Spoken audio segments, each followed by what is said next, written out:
Learning English. Learning a second language isn't easy. Well, at least once you become an adult. There are so many other stresses going on in your life that keep you from focusing. Now imagine being a college student and being dependent on mastering 2 languages in order to graduate. 2. One of the languages I was studying was English, and it's not like I was learning English from scratch. Where I'm from, English is taught to us from a very young age. I personally started learning English in academic terms in 3rd grade. But only because it was an extracurricular activity. I didn't even need to attend it, but everyone else did, so I did it too. In fact, I think my class was the first class ever to have an extracurricular activity. From that moment on, every class that came before us started having them. We were pioneers. We were about 13 boys and 8 girls in the class. And I remember that I was the only boy that could get positive grades in English.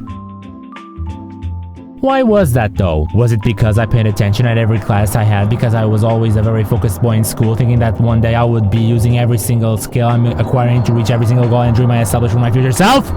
No, of course not. I learned English by watching cartoons, people. Now, in fairness, English taught in schools did teach me things that perhaps watching cartoons didn't teach me, like telling the time and you know what? That's it. It didn't even taught me how to do that right. I had to learn by my own that there is an AM and a PM, and I learned that because of that functionality in Pokemon Sapphire. But where I'm from, for a very long time, Cartoon Network was in English. I own my English skills because I watched shows like The Powerpuff Girls, Dexter's Laboratory, Ed, Edd n Eddy, and many others on the daily. The Simpsons and Total Drama also played a part in that, but those two came at a later stage. The reason for this is due to the fact that English taught in our public schools, at least when I attended them, didn't teach us how to dialogue. They taught us things like names of food, names of clothes, pronouns, verbs, stuff like that.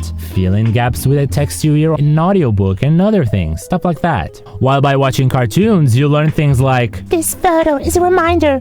When you want something done right, you do it yourself! I mean, when I was in middle school, no one taught me the meaning of a phrase among the lines of Ed's taking the proverbial leap off the deep end, or Chasing Phantoms, a dissertation on the unifying field theory and its effects on leptons and quasars.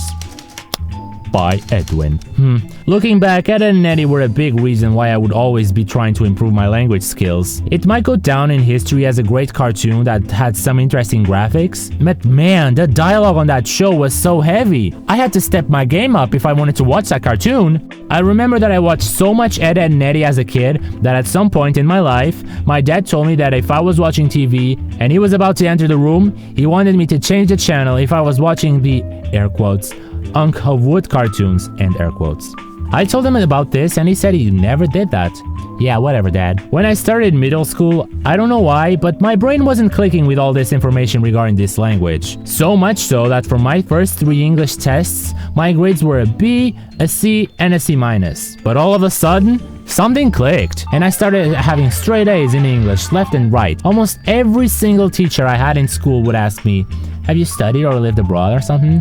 To which I would say, no. This one time in 9th grade, every single colleague of mine was stressing out over this upcoming English test. My English levels were so far ahead of everyone else's that I literally studied no more than 5 minutes that night before and got an A+. The difficulty bar was low while I was in middle school, but I couldn't believe how pathetically low the bar was when I got to high school.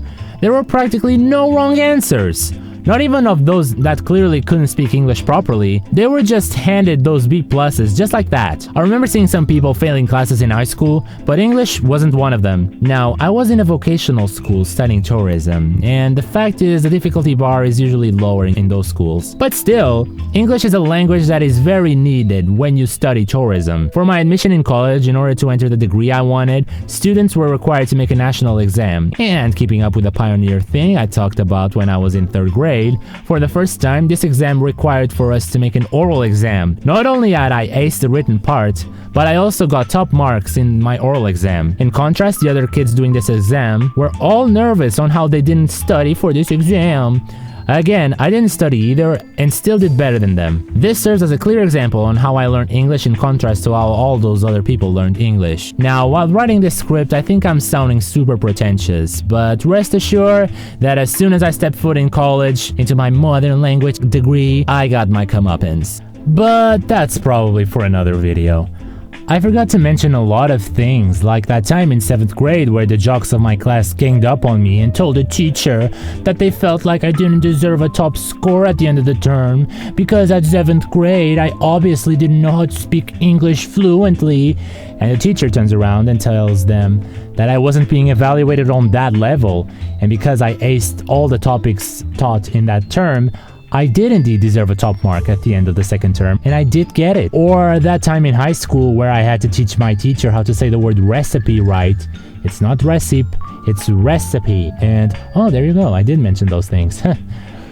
So I think that's the video. Hope you like this animation. And you can hope for a part 2 because this was fun. Kinda worksome, but fun nonetheless. Thank you. What an inane, inchoate, and inefficacious journey this has been. See, you don't learn that in public schools.